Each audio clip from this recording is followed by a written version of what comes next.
What's up, everybody? Welcome to a brand new episode of the Wise Builders Podcast. And I'm your host, Mark Casto. And today I have an amazing conversation that I cannot wait to share with you from a new friend, George Bryant. He's an amazing individual. This conversation is deep, it is powerful from a heart perspective and the soul of a man, all the way to talking about how knowing who you are and having a right mindset affects your business.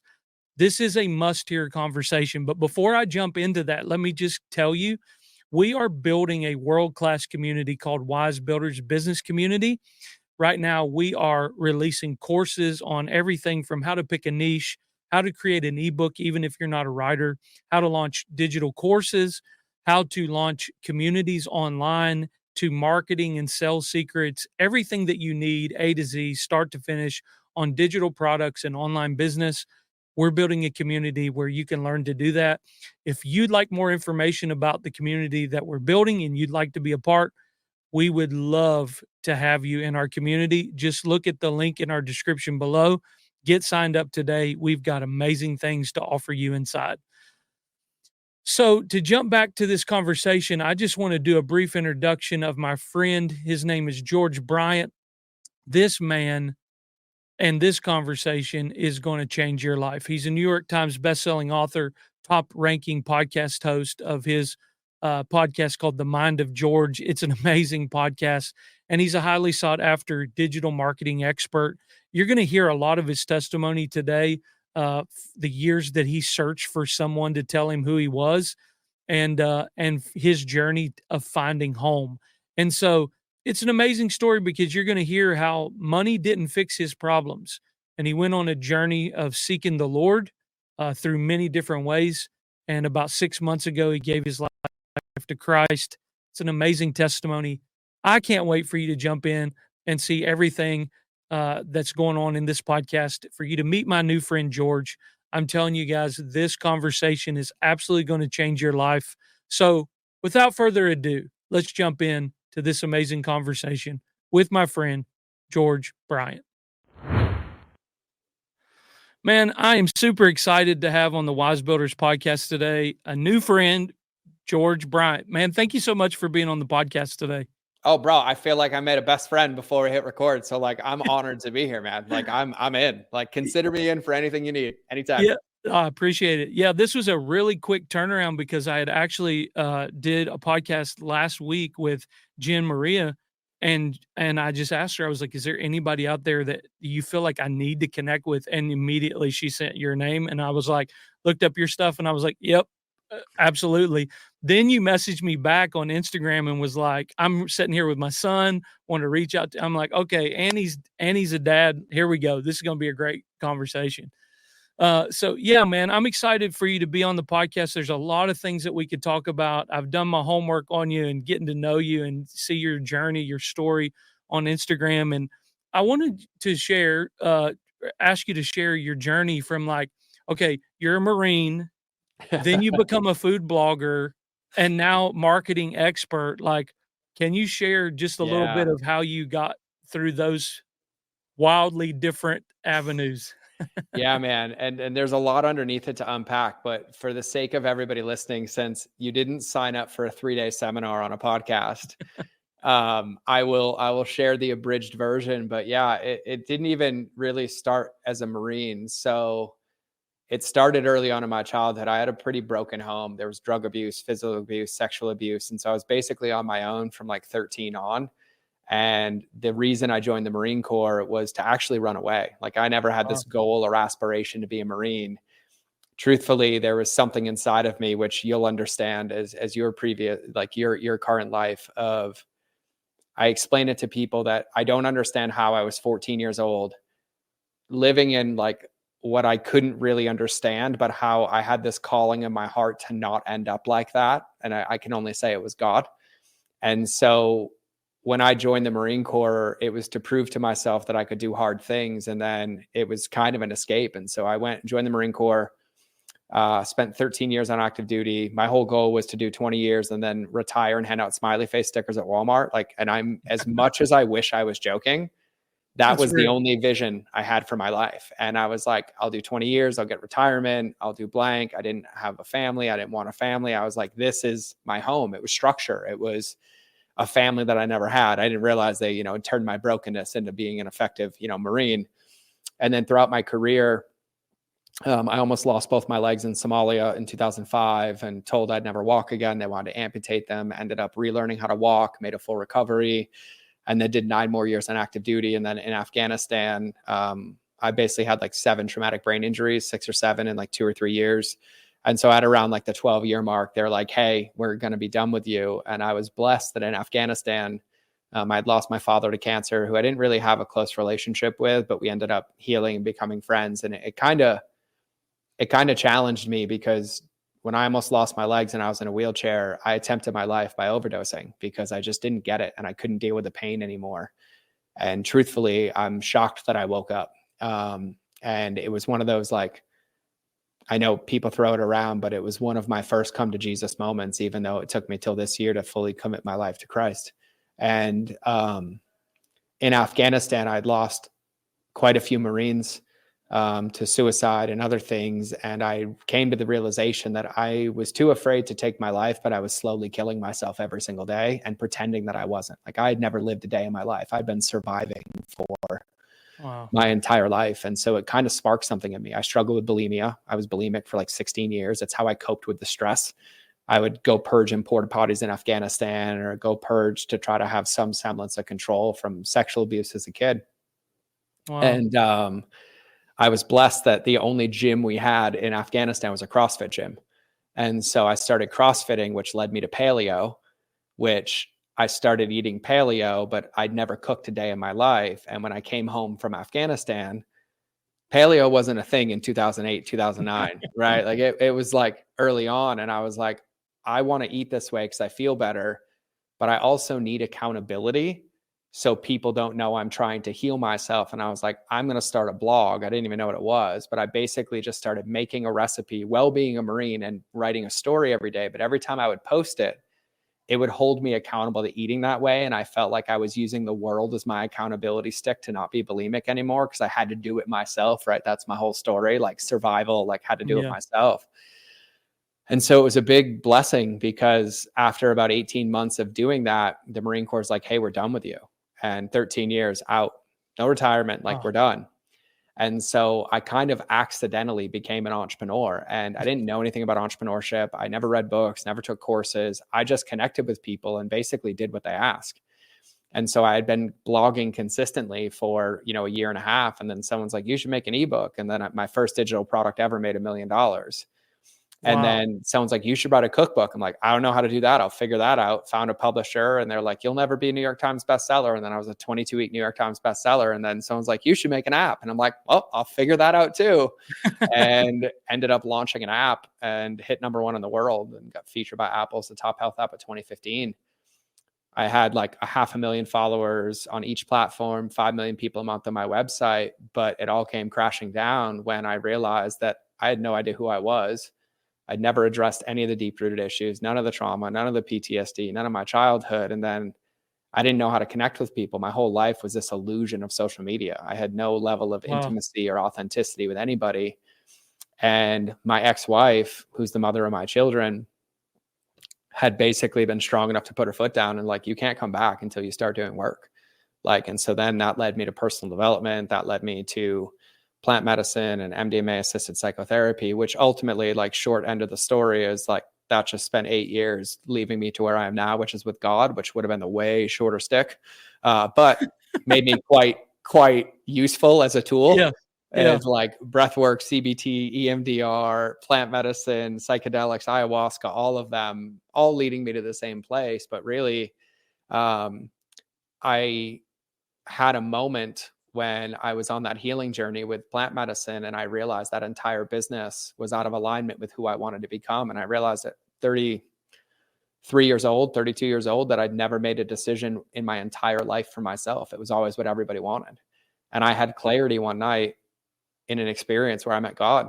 And I was like, I have to give away this business in the next 24 hours. And no one said I should. My ex was like, no way. My coaches were like, you're bat crap crazy. And I'm like, you don't get it. Like, I don't care. And we were like 3 weeks away from bankruptcy. And I was like, I know. And so I made a phone call, and in 24 hours, I gave that entire business away to my buddy, Josh Trent, and everything. And I was like, I want nothing to do with it. I had no backup plan. I had nothing. And I just sat there and I felt free, but I also deleted social media, changed my phone number, changed my email, and just kind of disappeared. And literally magically, like the skin of my teeth, 2 weeks later, I get a phone call from my friend, Sean Stevenson and Jim Quick. And they're like, hey, we miss you. You should come up to the house and hang out with us. We're doing like a little get together. And I walk into this room with like 22 entrepreneurs. I knew some of them, didn't know the rest. And it turned out to be a mastermind. And everyone's like talking about how great their life is and how great their business is. And I'm bawling my eyes out. And I'm like, I'm miserable. I'm having suicidal ideations. And none of them really even acknowledged me. And then somebody asked a business question.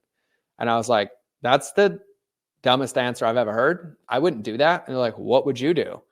And I was like, well, I'll show you what I did. And I ended up teaching them for an hour how I had built and scaled that company. And then there were 22 people in the room and 20 of them hired me. And I didn't even know you could consult or coach. I didn't know that. Yeah. And Yeah. so that's actually how I became like what I am today. And so then that led me to helping those people. And then a lot of them doubled and tripled their businesses in a matter of weeks and months. And so then all the brands that I had built relationships with when I was a food blogger were like, wait, what are you doing now? How did you do that? And then they called and they're like, will you help us? And that's how I helped scale 2 supplement companies to $1 billion and a couple more into the 9-figure range. And I lived that whole life of helping rich people get richer until I realized it cost me everything. And money is just an amplifier for who you really are, like alcohol. And I once again found myself in the bucket of wanting the status and wanting to be associated, except this time it was fully self-sacrificial because it didn't come back my way. And I got taught many lessons by God of being out of alignment where I was the first one on the chopping block. And so then it kind of softened me. And I was like, hey, it's time to go back on the internet and just help people. Like, I just miss helping people. Wow. And I took everything that I've learned and, spending $20 million in 1 month on Facebook ads of somebody else's money. And I was like, I'm just going to teach everybody for free and help them, which is where my podcast came from. And then if someone's like, I want more help, then of course I will work with you. But like, my job is to be a humble servant and to be a go-giver. And all those things I help the companies with were actually loving their customers and bringing heart back into business and helping people achieve the promises that we had. And so then it leads me to today where, I have a podcast and I'm working on this one, but, God makes me remember it often, like results alone, like one of the best in the world at customer journey and marketing and relationships and mindset. And that's where I spend my time every moment of every day, whether it's for free and you listen to my podcast or on my Instagram or you come to my event. Like, my job is to be of service, and it genuinely is the only thing that makes me happy. And that's kind of how we got to here. Man, I'm telling you, I was going to ask you this a minute ago, but I'm like, man, to go through what you went through from a child to escaping to the Marine Corps, which is not an escape, it's a distraction. and another layer of trauma to that. Man, where in the world did you find this tenderness? That was the thing, man.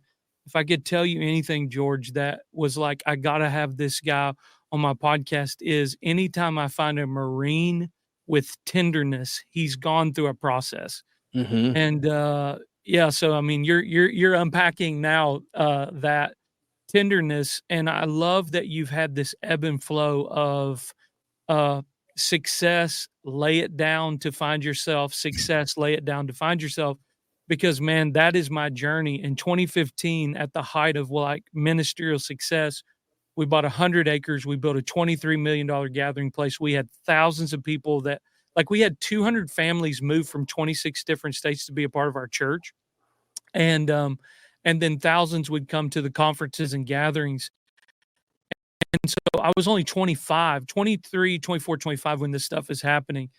And I remember being at the height of that when the Lord like asked me to lay this down. And he's like, Mark, you've been in ministry for years, but you don't even know who you are. So who is Mark without a pulpit and a microphone? And man, I went on this journey from 2015, and in many ways, obviously still on this journey of who is Mark? I want to be, more than being like successful in whatever field. It's like, I want to be an amazing husband. I want to be Yeah. an amazing dad. And I want to be known as someone who loved well. Like that's my whole story. And man, if you ask me, ministry and the Marine Corps, they kind of go hand in hand. Uh, there, it's a war zone in a lot of different ways. You go through the physical and psychological warfare of the Marine, but the spiritual, mental warfare that you go through as a pastor, as a leader, they can take similar tolls on the mind Mhm. and the body. And so it's just real interesting, man, to hear your story because I feel like, oh, it's almost like me too, like as Yeah. you're talking, it's like me too. I get it. Um, so like the tenderness is a big deal, but I also want to, if you don't mind talking about this, I would love So, for you to talk about the how the shamans kept you from the ayahuasca. yeah. So I was telling Mark before we started that it's really, really funny because if you look at it on paper, right, just for context, I would be considered a baby Christian by choice, where I rededicated my life to Christ by choice this time, 6 months ago. And I was baptized as a kid. And truthfully, Mark, that the part that I left out is that when I was a kid, the place that I used to hide when I was homeless was Christian youth group rooms because they never asked me questions. And I Wow. think about some of the most influential people that kind of silently supported me when I was a kid. And it was like God had his arms on me the whole time. Wow. And in this healing journey, I struggled. I struggled. Like I talk about it like it was nothing. But like those dark ages, like there was a 3-year period where I didn't get off the couch. I was 120 pounds heavier than I am now. I was like literally incapacitated, and I'd made enough money in business that I didn't have to do anything, which was a crux in its own. And I had done every therapy modality you could imagine. I had done years of psychology and EMDR. EMDR was effective. It was probably the thing that opened me up the most, that got me moving. But the prolonged exposure, the cognitive behavioral therapy, the cognitive processing therapy, like none of it worked. I was going to 12-step meetings, and it was basically like I was just ready to quit. Wow. And I had a therapist offer me MDMA assisted psychotherapy, which is basically ecstasy with a therapist. And it changed me in a good way because it was the first time I was ever able to feel and release my emotions without wanting to self-harm, because I used to self-harm to deal with anger. Like I'd punch myself, I'd hit myself. And it opened up a lot of possibility. And then somebody I really admire and respect and trust was like, hey, listen, like they went through a similar situation to me. And they're like, I drank ayahuasca and it brought me home to God, but like I feel different. And it was something that I'd been around and I'd heard of, and it scared the crap out of me. And the first time I went down to Costa Rica, just so everybody can laugh at the story, I've been accused of being like new age and X and Y. And I had this incredible shaman. His name is Brad. I'm still friends with him to this day.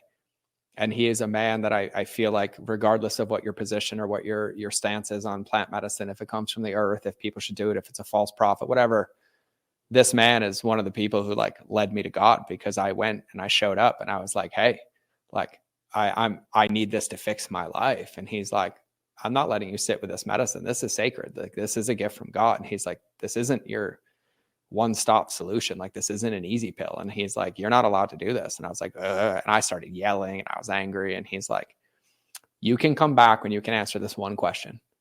And I was like, what's the question? And he's like, what's the purpose of your life?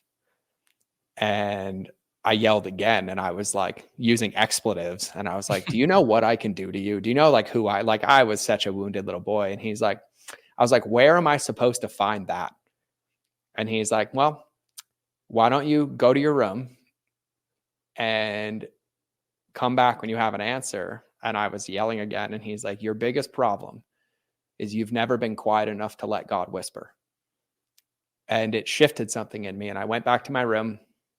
And it took about 2 days. I went through every emotion you could imagine. I would call it, like, for lack of better terms, like an exorcism or a full somatic release. I was angry. I was crying. I was dry heaving. I was puking. Like I had no answer to this question.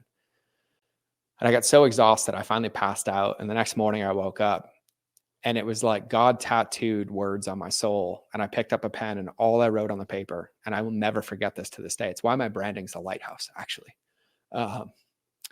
I wrote, my purpose is to stand with structure in the face of resistance to create possibility. Wow. And it moved something in my body, and it made my whole life make sense. Like every up and down, every roller coaster, every traumatic event, all the injuries, the blood, the bullets, the broken teeth, the concussions. And I was like, okay. And then he let me sit with the medicine that night. And I did partake over the next 3 years, 16 times. And the more I did, the closer I became to God. And I had a very long journey home to God because of my ego and my survival instinct to want to control everything. Because faith and surrender is probably the biggest muscle I had to learn how to flex. And it really, really changed me. But, to close the loop, the reason my branding is a lighthouse and the reason I teach what I teach is because of what I wrote on that paper 11 years ago. And it's comical because, of all people, it was a shaman who dishes out plant medicine that kind of started my journey home. And I do find it comical. Most of the people I share it with laugh a bit as well. But yeah, that's kind of where that came from. Yeah, it's amazing. I know some of the people watching this podcast are going, Mark, what in the world are you doing? Like, you've been a pastor all these years, and now all of a sudden you've got this new age guy on here. I'm like, no, you didn't hear his story. That's how it started. Mm-hmm. And 6 months ago you give your life to Christ, but I just love that your journey started with this shaman that's like, no, you're not ready for this. You got to Mm-hmm. find out who you are. You got to Mm-hmm. find out, I just think that's really cool. And I told you this before the podcast. One of the most powerful, because we get really dogmatic about how people find the Lord. Yep. And I always say two things. Number one, you never accidentally bump into God. Everybody that I know that has had an encounter with the Lord, it came with a great deal of intentionality, whether they were Muslim, they were Hindu, they were New Age, or even people that grew up in Christian church their entire life. There came a moment where the sincerity of their heart was, I need to know what's real. Mm-hmm. I need to know him. Like, Mm-hmm. I can't deny that there's something more than me, and I got to find out who my creator is. And there's this intentionality that goes with it. So, when you, like, everybody likes to use the Apostle Paul as like the big icon of, like, this man was a murderer and now he's writing 2/3 of the New Testament talking about loving your neighbor, and all, just really set the tone for the early church. And I'm like, but you do realize that he didn't meet Jesus through Christianity. He actually met Jesus through trying to be as faithful as he possibly could through Judaism. Mm-hmm. And it's the same thing with Muslim friends that I have now. Deep devotion to God, deep devotion, and then all of a sudden they meet a man dressed in white with holes in his hands, and his name is Isa. And it's like, you go story after story of these people that are on this journey. I've got to know him, and they find him with great intentionality, because the scriptures are clear. When you will search for me, and you will find me when you search for me with your whole heart.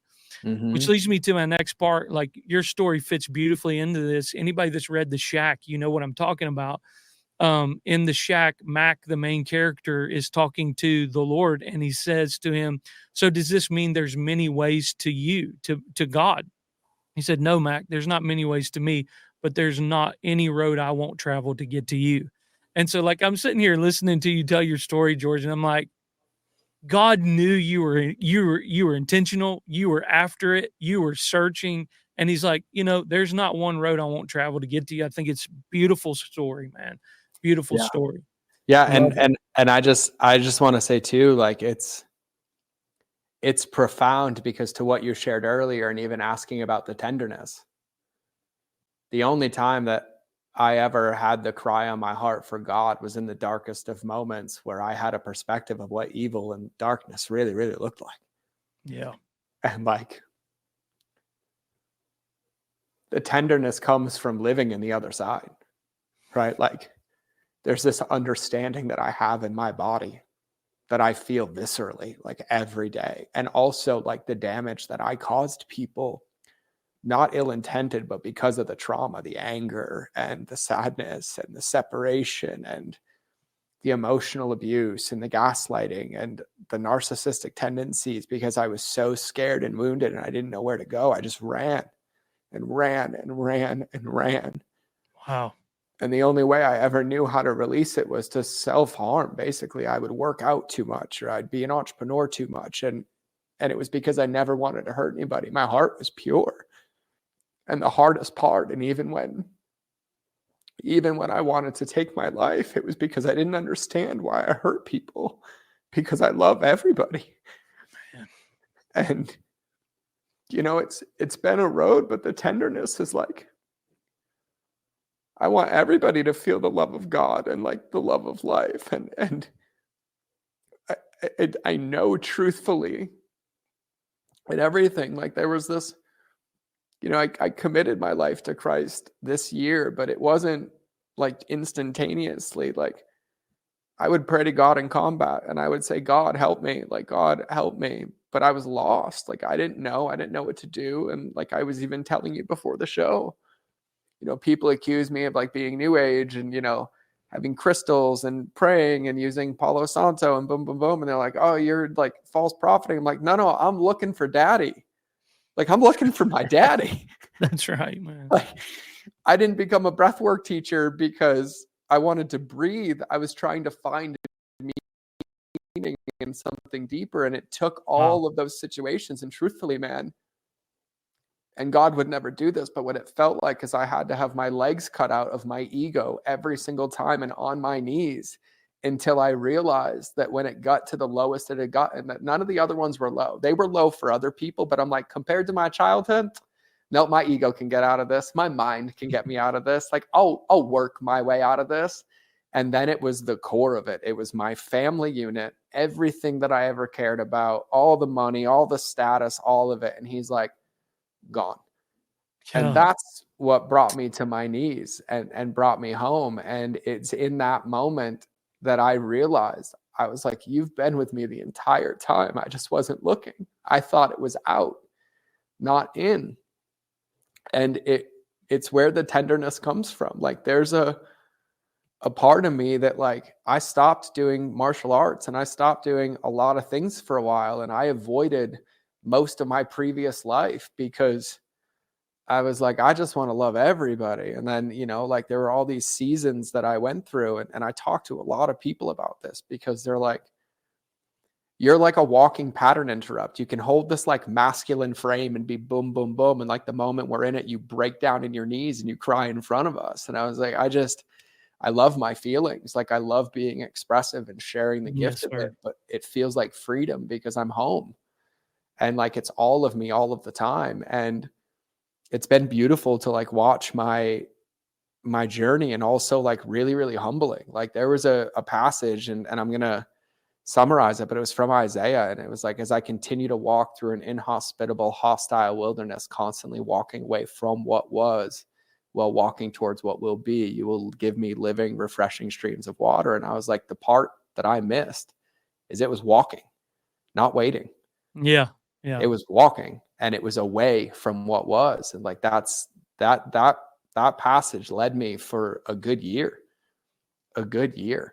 And so, you know, it's really, really interesting because, you know, like I talk about mindset a lot because I've lived a lot of it. Like I've had to come up in a life that like, I was like, okay, like, yeah, cool. And like, I've had to tell myself, I'm like, God's prepping me for something. Like there's something coming. Like I can't see.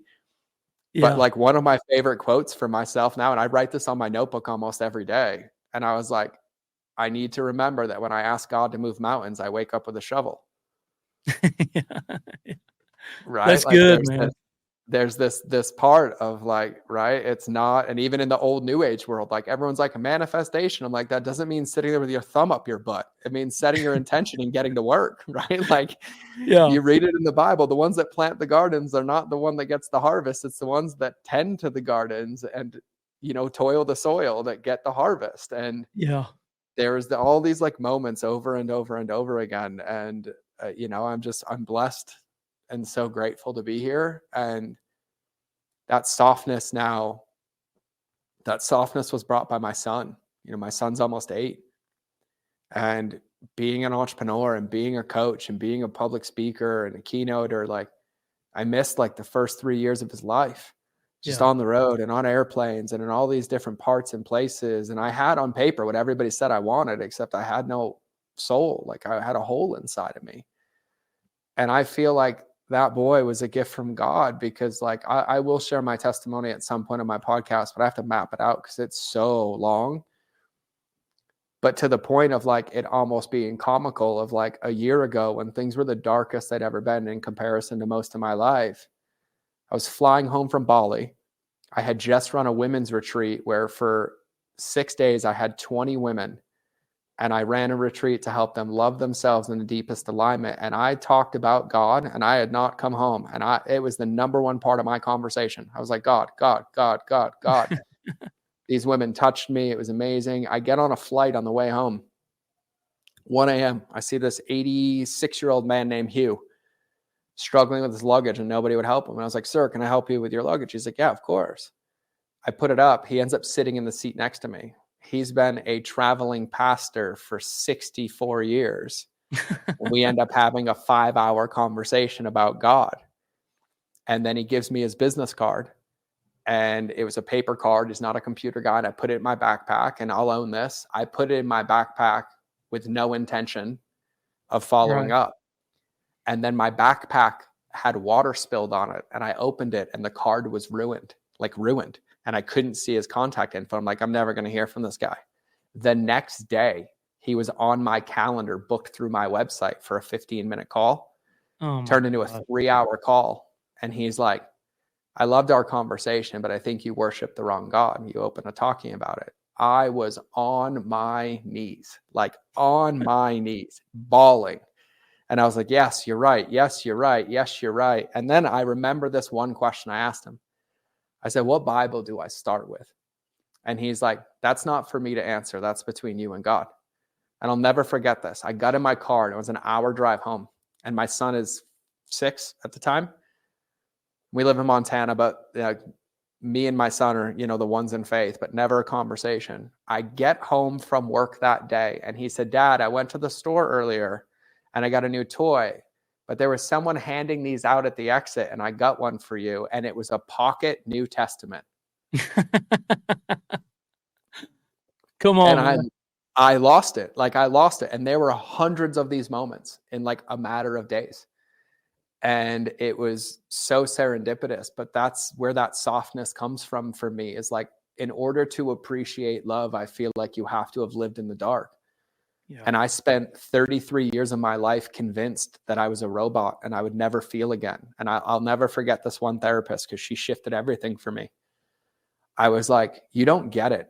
I'm just numb. Like I'm dead on the inside. And she looked me dead in the eye and she's like, George, numb is a feeling. And it like broke me. Wow. It like broke my perspective. And then I realized what a gift feeling is. Yeah. But Carl Jung, because of all my new age roots of studying Carl Jung and psychology and Vedanta and all these different things, has a quote that I love. And he says, the tips of your branches can only touch up to heaven. To the depth of your roots have seen hell. And it's that perspective for me, to where I love and feel so deeply in the best of moments, because I've felt and lost so deeply in the darkest, knowing that they were all given to me by God for my perspective and for some reason that I can't see, to be able to serve or stand for people. And like, that's me being a lighthouse. Man, what a story, man. Man, this is not what I was thinking this was going to look like. It's better than I could have imagined. And thank you for being vulnerable and sharing that. I love that you said that you love your feelings, because to me, the old early church father quote is, the glory of God is man fully alive. And I think that we think fully alive has a certain like religious thing to it, but it is actually, I asked the Lord this one time about revival. I don't know if you've ever really like wrestled with the word revival. Like, I don't think it's the ultimate destination, but I think it's necessary for people to be revived. And I asked the Lord one time after talking to a man who had experienced great things, like supernatural things in his life, and seen a lot of people healed and delivered and set free. I'd spent like 3 hours talking with him. He had helped lead one of the greatest revivals in modern day history, the Brownsville revival in Pensacola, Florida, in the 90s. And I sat there for like 2 and 3 hours listening to this man tell story after story after story. And I remember later that evening, just me talking in prayer and like, what is revival? What is revival? And I felt the whisper of Holy Spirit say, it's when you feel what I feel about everything. Mm. And it is truly being fully alive, feeling life in all of it. Um, that numb is a feeling. I love that. That is so strong, man. Um, so man, thank you for sharing that part of your story. And I pray I'm almost at the place where I'm like, promise me you'll do this podcast. I will. It's been on my heart. And share your whole journey, because man, you don't know how many people are in your shoes that have looked for every way possible to find dad, to find Mhm. Abba, and they don't know. So they're doing what every orphan does, is go somewhere where I can find home, find somebody to love me, find something. And that's why you see so many people connecting with illegitimate sources of that, is because they're just orphaned, man. They got to know, they don't know yet. They don't know who they are. They don't know who he is. But people like you are helping them find their way home. So man, please do that podcast. Please share. That would Oh, be great. it's on my heart. It's been coming up a lot, which this is how God guides me. I get this thought and this idea, and then I like ran it by my CEO, and she's like, "Yeah, whenever you're ready." And then like I'll start to publicly sprinkle it in, and this is getting recorded and going to the world. And then, so it's also how I use Parkinson's law and create the container for myself. And I'm like, yeah, I shared parts of that today that like I've been excited to share but haven't articulated yet. I'm like, I can see these pieces coming together here. And then I'll be sitting here in a couple days and I'll have a block in my calendar. I'm like, I got to do a podcast today? And I'll be like, I have this outline. I'm like, that one just doesn't feel good today. So let's just go for this one. Yeah. And then that's kind of how it goes. Yeah. Well, it sounds to me like God doesn't give you, he doesn't allow you to miss it. He No, makes oh it pretty no. obvious for you. I No, always no, tell like people, like, man, as I grow in this journey, I've been walking with the Lord. I grew up in a pastor's home, but that means nothing. I didn't mhm, really know Jesus until I was an adult. But I've been in this thing for almost 2 decades, and the further I get down the road, the more I realize like the will of God's not fragile, and He will make it so blaringly obvious of what the next step is. There's just a trust and a care that grows between you and the Lord as you walk this journey a lot further, and He will not let you miss it. He just won't. mm-mm, He's mm-mm, too good to do that. Yeah, it's he definitely makes sure I don't miss. And I joke with people. I'm like, you guys remember I was a Marine, right? Like we ate crayons. There was only 3 colors for me. It was like black, white, pink. Right. And I'm like, so and just so everybody knows, my website is pink. Pink is genuinely my favorite color. So I add a crayon in there. But it's really, really interesting because like I've learned, like I even talk to people all the time when I talk to them about their intuition or their feelings or these thoughts that they have. And I'm like, okay, cool. So you mean to tell me that when you were driving today down the highway in silence, that you just got this thought of Mark? And they're like, yeah. And I'm like, did you plan that last night? And they're like, no. And I'm like, did you set your intention this morning that when you were going to be driving down the highway at 2:30 in the afternoon, you're going to pass this deer, see this happen, and then you're going to like think about Mark? And they're like, no. I'm like, where do you think that came from? And they're like, oh. And I was like, listen, here's what I've learned. That's God calling, and you only lose when you don't pick up the phone. And I was like, because those are the moments that he calls. And I was like, Yeah. it's taken me years. And I've learned this because I've also always like been led by this inner guidance. And it took me a long time to realize it was God the whole time, like this Yeah. gut feeling, this thought, right? This overwhelming thought. And I think too, like one of the books that did it for me, because of the life that I lived, is I learn a lot faster through the opposing view than I do through the view that I want, right? And somebody gifted me the Screw Tape Letters by C.S. Lewis. Oh, wow. And I was through that book in like an hour and a half the first day, and I was through that book about 10 times in the first like 2 weeks. And I was like, oh, and then I looked at them and I was like, this is why they said the devil's in the details, because the details are in your head, and your head stops you from taking action in your heart. God is in our heart. Your brain is not a part of the God equation. Your brain is not the part that matters. It's your heart, and allowing that heart to drive your decisions. And like, those are the things, like wrestling with my humanity and like navigating a divorce and a conscious uncoupling and being accused of things I'd never done in my life. Like, I was told I'd get arrested. I was told like I wouldn't see my kids again. And everyone's like, leave. And I was like, I can't. I'm like, why? I'm like, God told me to go home. And like, ended up turning that and standing in it, but having to choose love. And like, I know it sounds cliche, and I'm a baby in my commitment to God, but I've been around it my whole life and dancing with it. And it truly, truly is a testament to like, when I ask God for love, he does not give me love. He gives me opportunities to love where I didn't think I could love before. Yeah. And when I ask God for patience, he's like, great. How long you got? You willing to wait 40 years? Because we did in the Bible, right? And it's like, Yeah. but all of it is an invitation, to my point earlier, to keep walking in faith, but walking at that steepest level of feeling. And to the point of feeling, I'll give you another one that broke me, because this is all mindset for me too, right? Like Yeah, for sure. one of my favorite quotes that everybody repeats, and I said this about 2 years ago, is I was like, what we don't realize is that perspective is the only difference between our prison and our power, because the situation in front of us does not change. The only thing that changes is how we choose to see it. Yeah. And like, perspective only comes through experience. Experience only comes through action.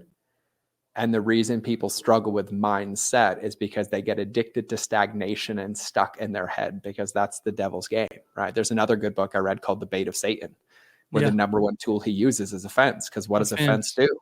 It brake checks you, right? And it's like, well, if he died for us and you're perfect, made whole and complete in his eyes, I don't care what you think or feel. I don't care if you have imposter syndrome. He didn't give it to you.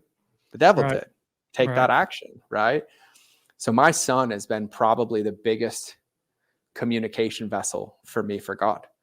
And I have a lot of entrepreneurs in my life. I coach entrepreneurs, 5 figures, 6 figures, 7 figures. It doesn't matter. I'm like, no, I'm going to help you love yourself at the deepest level, scale your business, marketing, mindset. And a whole lot of them this last year have thanked me for bringing them home to God. And it was through loving them. And I had one at my house. I had this woman entrepreneur in my house, and she was sitting there and she was talking about like how she just wants it to be easy and predictable. Like, I just want like to know what's going to happen, and like it almost to be like stagnant or stale. Like, I'd rather just check boxes. And my son was 6 at the time, 6. And he walked over and he's like, Dad, can I have a piece of paper? I'm like, yeah, bro, of course. And he's like, okay, cool. So he looks at both of us and he draws a flat line on the paper. And he's like, all right. And I won't say her name, but he's like, hey, so-and-so, if this was your heartbeat, what would it mean? And she's like, well, it would mean I'm dead. Like, I'm no longer alive. And he's like, correct. Then he draws a heartbeat. And he's like, if this was your heartbeat, what would it mean? And she's like, well, it would mean that I'm alive. And he's like, that's what you're supposed to feel. That's how your feelings are supposed to be. That's what it means to be alive. I cried for a day and a half. I bet. And I felt like God just channeled through my son. But it's this opportunity. And for me, it's the invitation to give it to God. It's the invitation to feel the feeling, to get back into action, because I genuinely believe that inaction is one of the greatest tools of the devil. We read over and over and over. It's the ones who chop wood and carry water. It's the one who uses their hands. It's the one who answers the call. And, we live in a world that celebrates stagnation, right? Doom scrolls, distraction, boom, boom. And just like that same shaman, right? I'd never been quiet enough to hear God's whispers. I was avoiding the one relationship I was guaranteed to spend the rest of my life with, which was myself. And the moment I looked at that relationship, it opened up my conduit to God, because there was no distraction, which meant there was only one direction for me to go. And quite frankly, it was on my knees and looking up. It's amazing. And I feel so humbled by it. Like I feel like a little baby, and I feel lost most of the times. And it's invitations for me to look up and like with my mindset or my doubts or my fears or my frustrations. And I was like, well, the only thing that changes though, is there any action that I take? And so what's the action that would give me a different result? Because I'm not going to magically feel different. I'm going to act differently and do it in the glory of God and keep moving forward. And that's kind of how I operate in my day. That's amazing. My spiritual father always would tell us, tears are a gift. Yes. Tears are a gift, and tears many times are a compass. And he would always say, so therefore steward your tenderness. We always talk about the 18-inch journey, from the head to the heart. Take me on a journey. I'm letting go, getting lost in you, that's a song, the lyrics of a song. But that journey, and we would always talk about the tears are what sows the keeps the soil tender of the heart.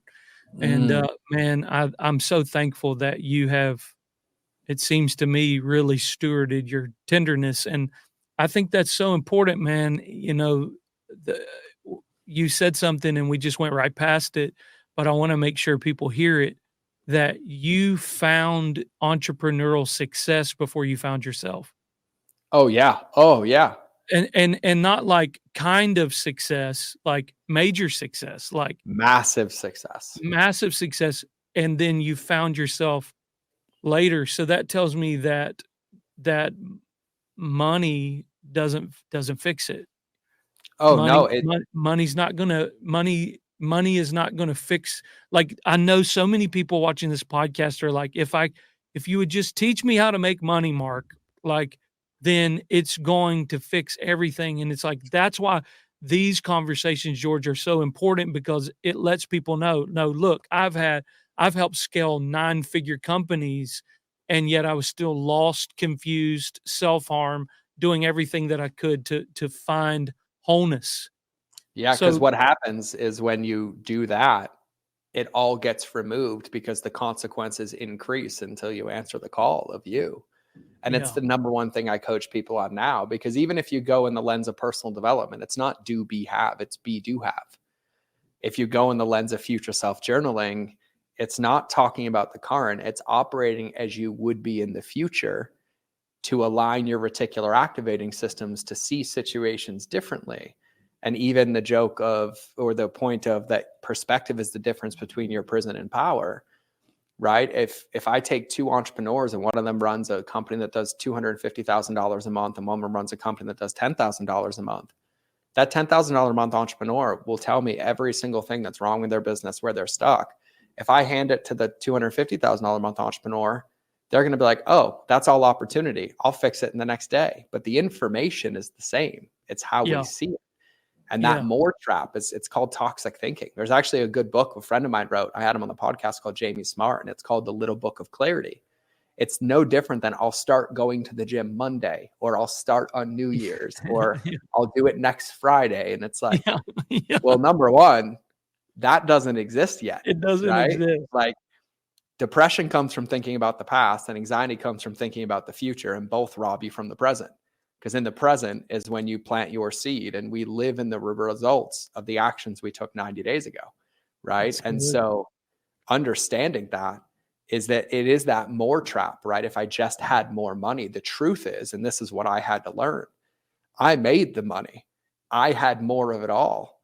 And the reason I pissed it all away and lost it all is because when I had it and I had space, I couldn't stand being in the same space of myself. So I paid for more distractions. I Oh paid my for more gosh. challenges. I bought more things because I didn't know how to sit with myself. And so that's the way I learned the lesson. And then I went from multiple houses, multiple cars, and now I'll own this. I live in Montana. I drive a Subaru Outback Wilderness, and I will buy another one and another one and another one. And I love it.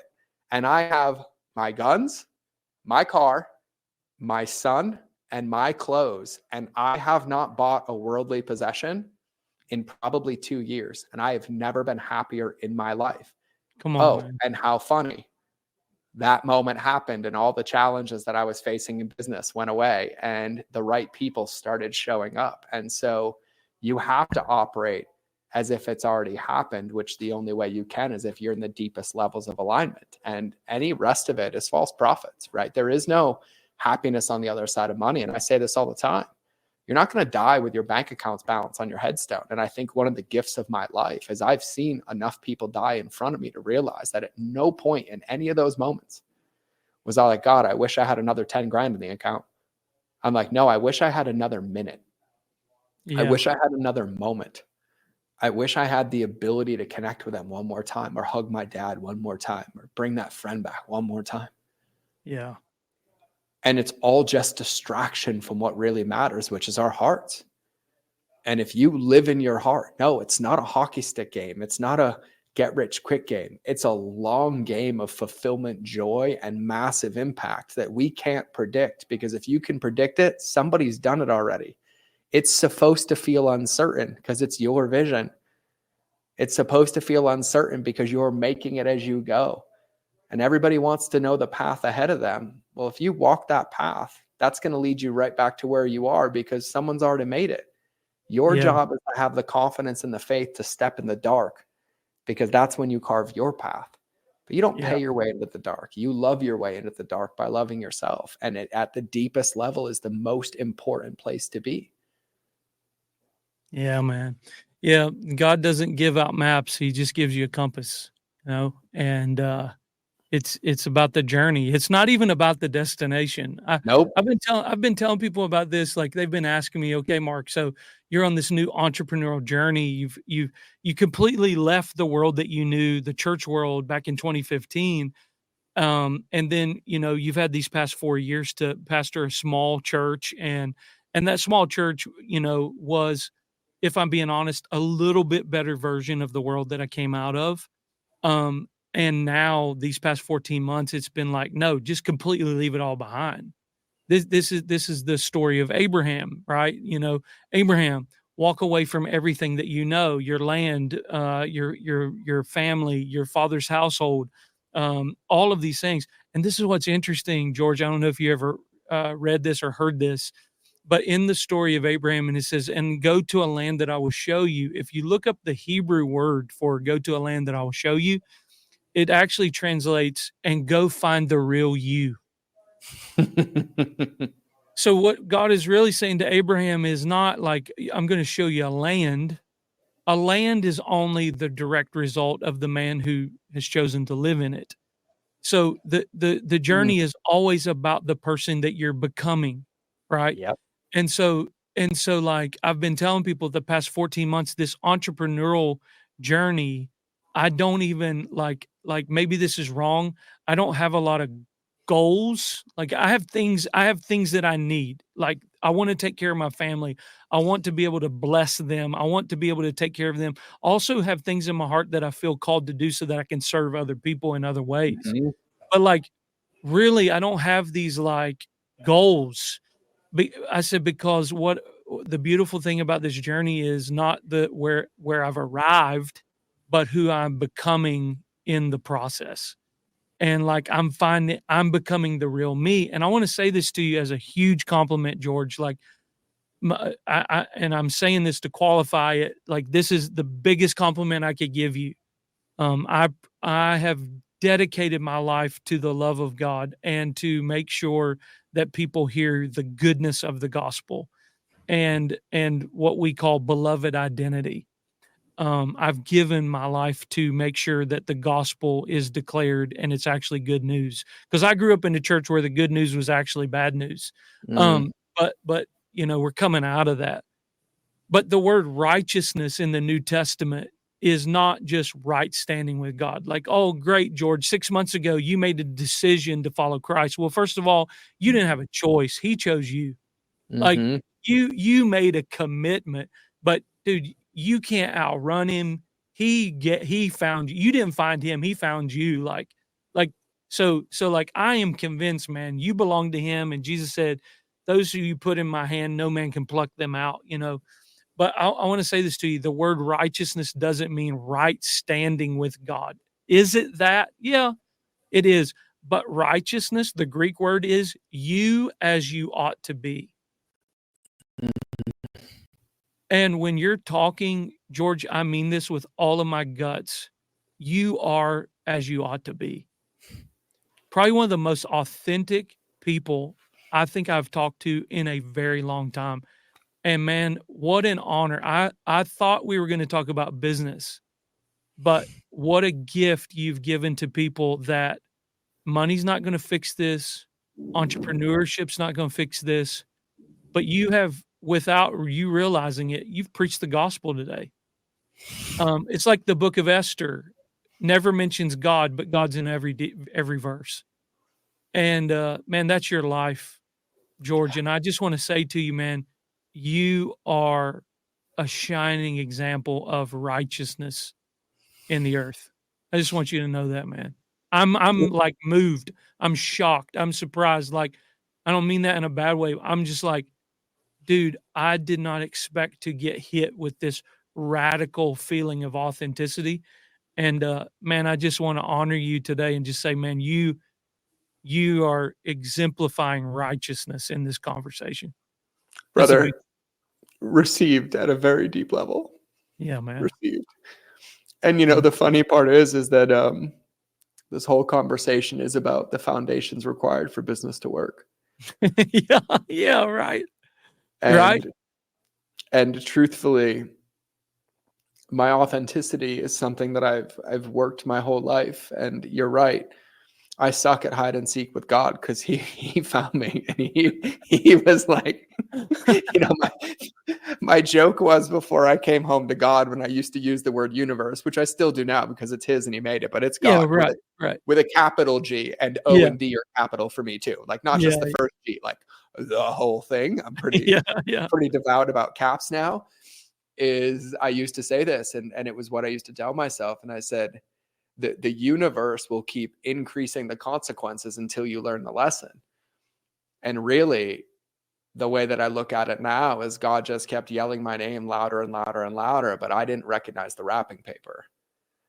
And I realized that the best things don't come in pretty little packages, but underneath them all is that same feeling. And I started to recognize these parts, and going through it, and like reading the Bible, and like going through parts of it. And like, even I had a down moment a couple of months ago, and I was on a road trip, and I went to YouTube and put on the animated movie of the story of Job. And I watched it like 22 times. Like I was like, repeat, Yeah. right? And, I take into account so many things that I've heard and consumed, because even when I was on the path before I committed my life to Christ, I would consume things from pastors. Like I've been watching pastors for years, spoken word poetry around God and creation, and like all of these different things. And where I really started to find God was in all the situations that I was afraid to look at. And I was like, I won't look till I have more. I won't Yeah. look until I can take a step back. And he's like, And he's like, George, you know why I created bison and they're the only animal that walks into the storm? Because I'm showing you the example. Open the box. And like, I think that that's the mindset. And it's a gift, because to your point, there is no destination. Like the next moment is not promised. Like God knows, but I might leave here and not make it to pick up my son today. Yeah. But I would hate to get there to meet him and be like, I had this entire treasure chest of gifts for you to use for the world, but you never opened the first box. And I read a Wow. quote. I read a quote the other day that shook me to the core on procrastination, so I had to save it. I have a different definition of procrastination yesterday that made me sit up. Procrastination is the arrogant assumption that God owes you another opportunity to do what you had time to do. Oh, man. Wow. And it rocked me. And I think about those moments, and I think about those perspectives. But the only thing that's allowed me to take those actions is being myself and allowing myself to be enough. And that doesn't mean I have it figured out. That doesn't mean I have the answers. It means that even in men's work, as I've been in men's work and coached men's works and consciousness works, like I love the definition of masculine we use. The masculine's job is to say yes mess up, say I'm sorry, and then say yes again. Yeah. That's Right? good. Like you think about it as a husband or a partner, right? Like there is no rigid frame that gets held forever, right? Yeah. The way that I love integrity and how I define integrity is the only actual things I'm in integrity with are the things I'm focusing on in this moment, right? The Mm. only person I'm in integrity with right now is you. If you were to Yeah. call my 7-year-old son and be like, what do you want your dad doing? He'd be like, being at the skate park with me, tickling me. And technically, I'm out of integrity with him. If you asked my CEO, she'd want me working on the business or prepping for the event in a week and a half, right? If you call my partner, she's going to be like, I want him with me here. So the Yeah. only place I'm in integrity is with you. And I realize that my life has boiled down to thousands of moments every day to where even when there's things that are out of integrity, the only thing it requires is my intention and attention to bring it back into integrity. And I've realized that those are the pebbles that God leaves. Those are the Wow. ones that he puts in. And as long as I follow those and celebrate the victory, and when I feel stuck or overwhelmed, I don't look down, I look up. I don't put my head down in shame and tiredness. And if I do, I end up dropping to my knees and looking up and being like, hey, God. And he's like, I gave this to you for a reason. I didn't give you anything that you can't handle, right? Like I'm with you every step of the way. The more the load that I put on you, the more presence I have on your back. And I think that that's the game because it's everything is growth and being a human being is growth and it's an evolution. And it's to your point, I hike. I live in Montana. I live at the entrance of Glacier National Park. And it took me years of hiking to get to the fact that now more often than not, I never make it to the summit because it was never about the summit. But every one of those hikes, there's a cry, there's a piece of clarity, there's a connection with God. And I'll go out and I'll make it halfway up the trail. And then I'll have this overwhelming cry. And I'm like, that's why I was out here today. And I will turn around and go back to the car. I'm like, I'll take a picture next time. Right. Because the other trap that happened, to your point earlier, to tie some of this together is, oh, if I just make more money, if I just have more clients, all that does is put more water in a bleeding bucket and it exacerbates the pain that is felt because the other side of that is actually thinking there's a finish line. But I Yeah. will tell you right now, the only finish line that exists is when God brings you home. Because other than that, we're just disrespecting the gift that he gave us to be full of purpose and meaning and live in his honor. That's entrepreneurship for me. That's It's service to good. me. It's Yeah, we good. might be selling a product. We might be coaching people. But to your point earlier, I don't have a vision or goals. My goal is impact. My goal Yeah. is connecting. My goal is like, how can I serve you today? Like I pick a word a year. And this last year, it's probably my words that will stick forever. And my CEO looked at me and we finished an event. And I had a woman come up to me after the event. And she's like, I felt like God was standing at your back, using your mouth as a megaphone for 3 days for entrepreneurs. And I looked at Ashley and I was like, my only 2 words for the rest of my life are humbled servant. That's all I want to be. Like Mm. I can't stand most of our industry. You Yeah. can't sit at this table because you don't make this. You can't do this because you don't make this. I'm like, I will. Let's go.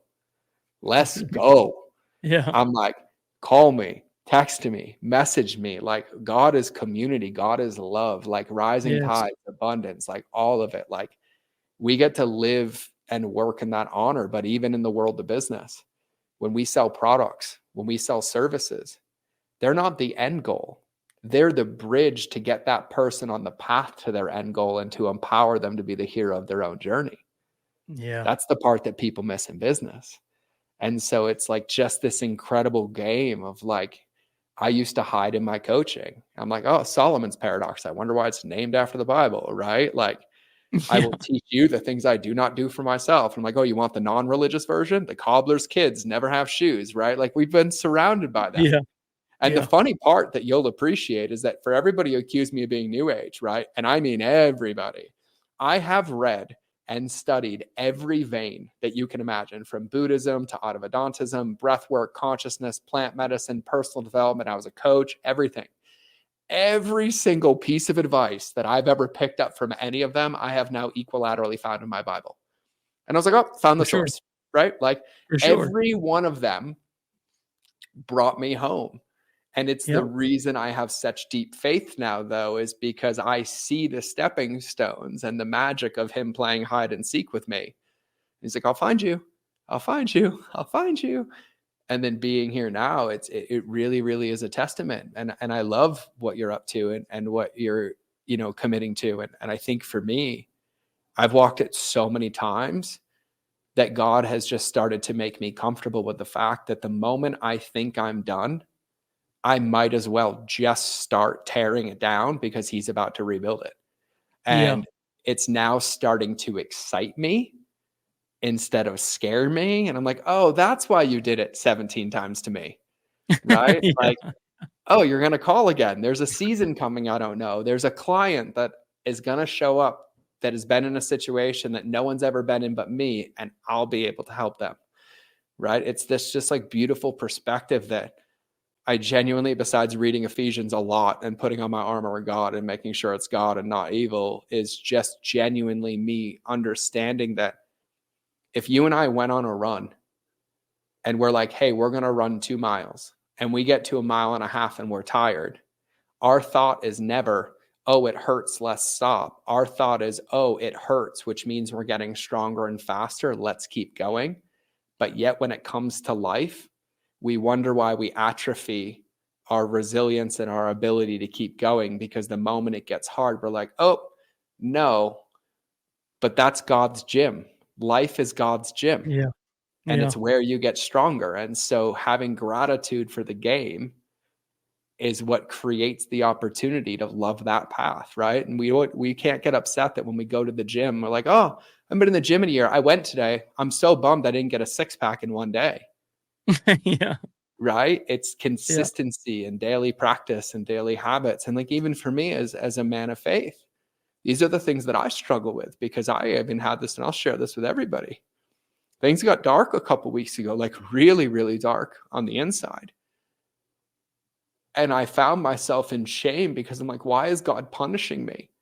And I'm like, and logically, I'm like, and I'm talking out loud. I'm like, I know God doesn't punish me. God loves me and has me. Mhm. And it was this, I'm doing it wrong. I'm not being a good enough man of faith. Like, our relationship isn't where it needs to be. I'm not praying enough. And I find sneaky traps over and over. And there is no finish line or no perfection, just like entrepreneurship, just like mindset, just like relationships, right? Like, I say this to people all the time. I'm like, oh, you're married? They're like, yeah. I'm like, do you date your wife the same way you did the first week you met? And they're like, yeah, no. I'm like, yeah. And if it didn't evolve, your relationship wouldn't be ideal. Exactly. Our mindset, our business practices, the way that we run business, the way that we have a relationship with God, they're always evolving because they're invitations for strength. That's how you make a muscle stronger. That's And right. I've learned now the reason that it was so hard for so long is because I resisted the journey. I fought the journey. I fought the path, and I was complaining about the workout, but yet I asked for the result on the other side.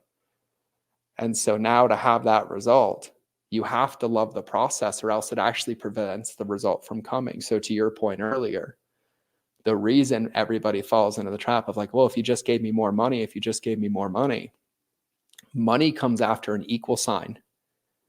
There's intention and action before that happens. But when all you want is more money, the thing that you're not taking is a new action that would allow it to create itself. It's And good. that's the trap over and over. Like, and even if, like, I'm sure you've shot a pistol, right? Or a rifle. Oh yeah. This is how I teach it to dudes. Ready? If you're using iron sights on a pistol and you have your rear sight post and your front sight post and the target, what are you focusing on to make sure that you hit the target? The Mhm. front sight post. If you look at the target and the target is clear, you miss the target. Right. Because to hit the target, your rear sight post has to be covered and aligned on your front one, and your front one has to be in focus.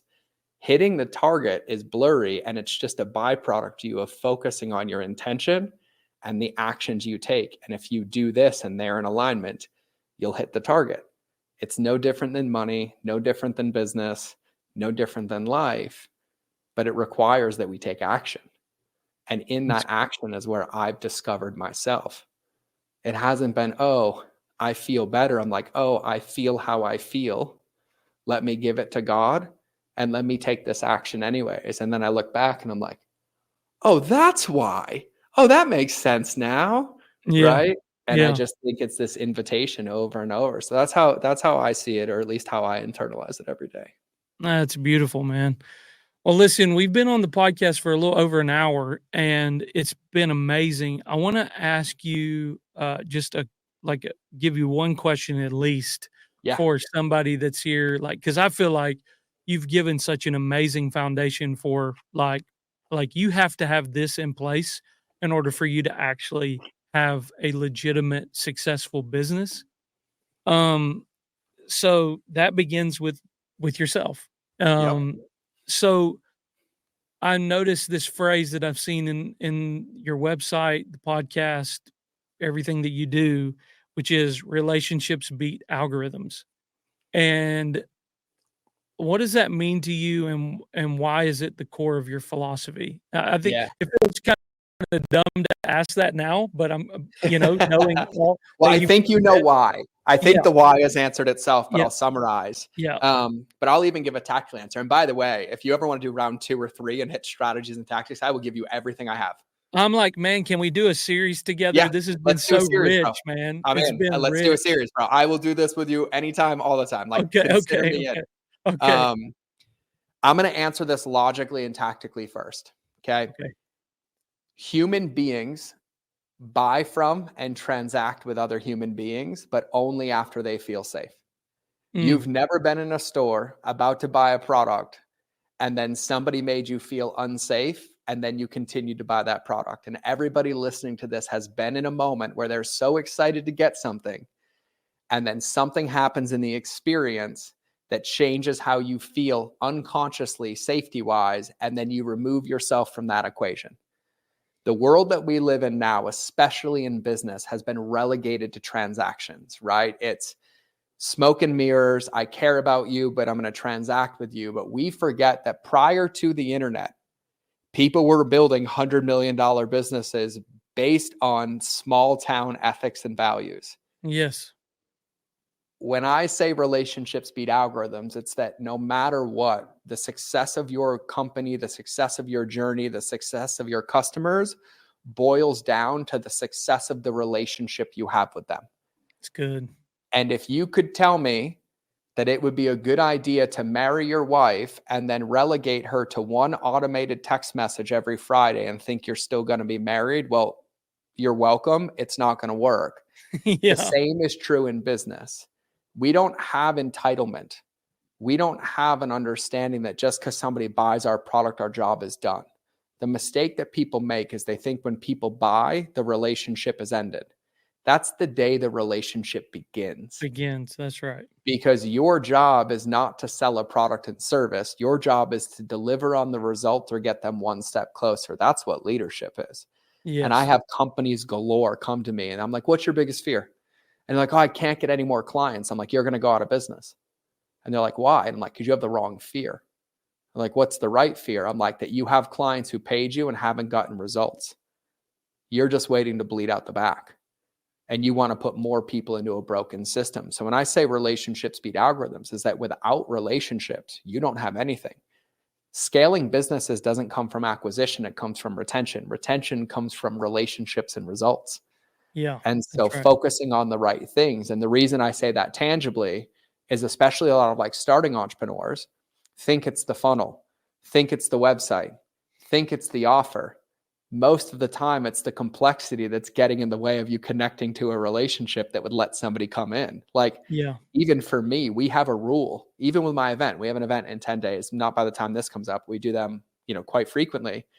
I told my team, I'm like, we can't even build a landing page for this event until we've done 5 of them in a Google Doc. Because if I can't sell it out in a Google Doc, why am I going to spend time, resources, and money to build a site that I don't know that works? Because truthfully, that's just me putting lipstick on a pig to convince Yeah. you to come to something you might not want to come to, Yeah. right? Right.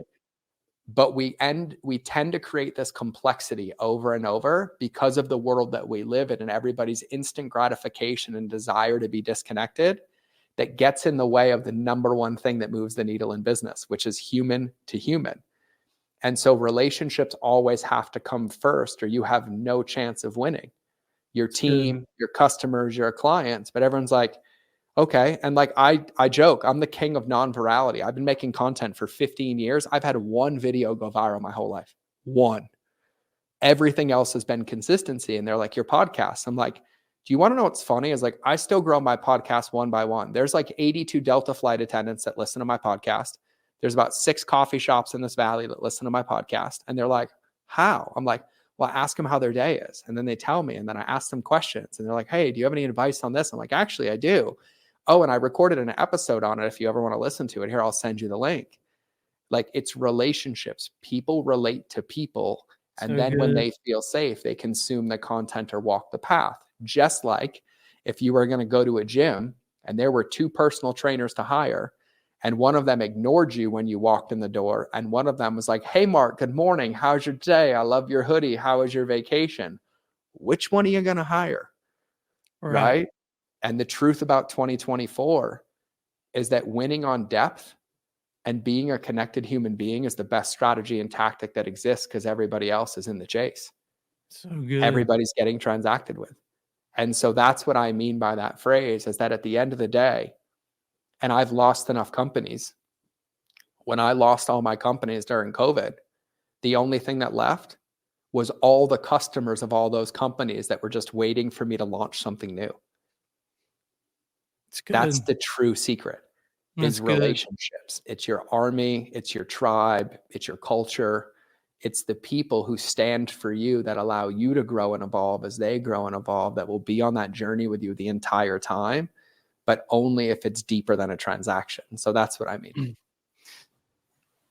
Well, I've already got you to commit to a series here. So I'm in. Man, listen, what an honor to have you on the podcast today.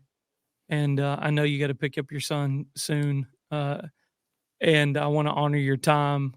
Man, first of all, you host the Mind of George podcast.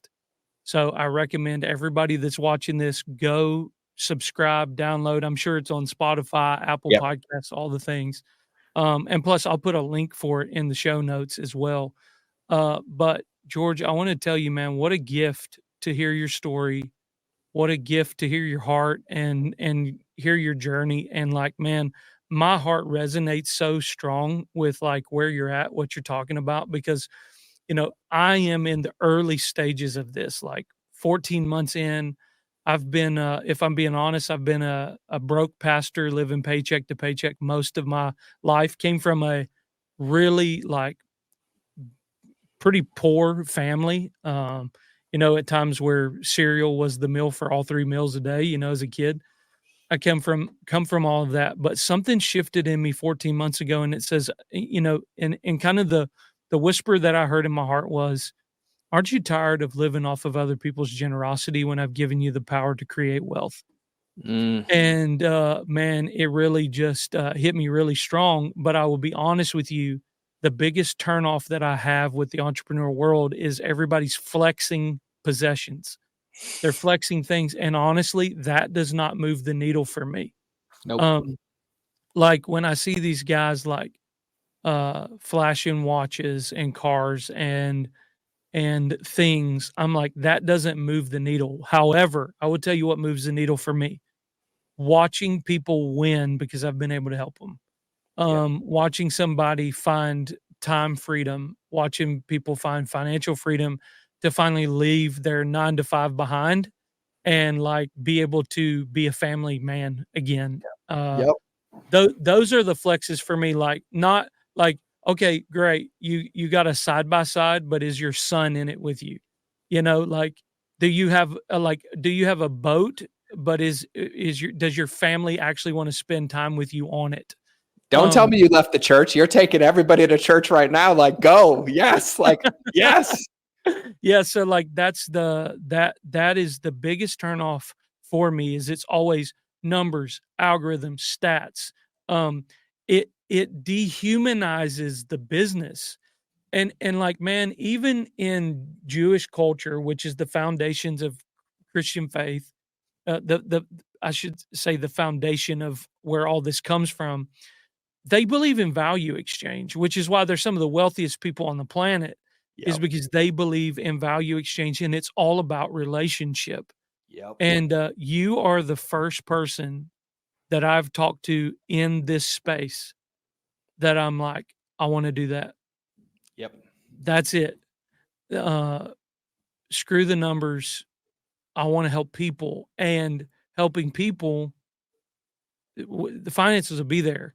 I don't know if you've ever heard of Myron Golden Yep. before. Yep. I mean, he's an old West Virginia boy just like me. I'm originally from West Virginia, but he talks about, just like getting obsessed with solving people's problems and you'll never struggle for money ever again. And Yep. it's like, that's where I want to be, man. Humble servant. I want to help people make it. I want to help them succeed. I want them to be what I said about you today. You as you ought to be. Mhm. That's righteousness. And we live in a culture today that is the antithesis of that and forming us to be the antithesis of that. And so, man, I love your heart. I love what you're doing.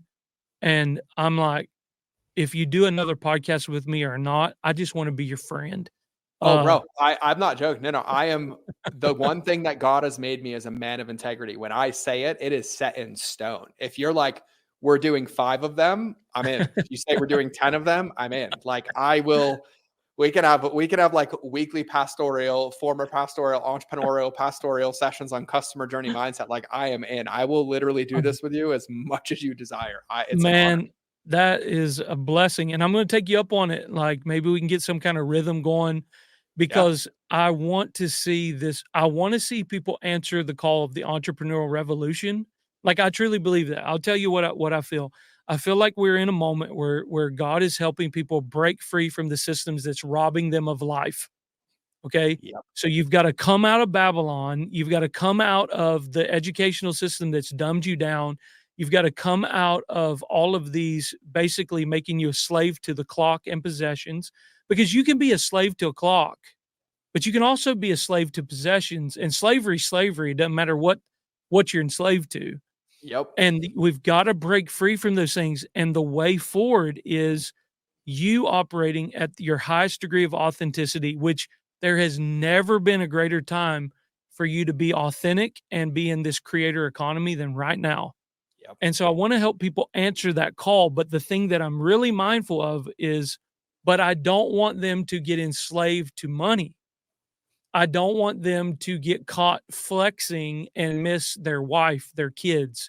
And so the way I look at wisdom, which this podcast is Wise Builders Business Community, like wisdom builds families, businesses, and communities. And I believe you're doing that, man. So what an honor to have you today. That's all I can say is what an honor to have you today. Yeah, man, I feel the same. So this feels like a good time to wrap before I, have to run out and pee my pants. I'll own that too. No, you're good, And, man. Thank you for we'll your time. I appreciate it so much.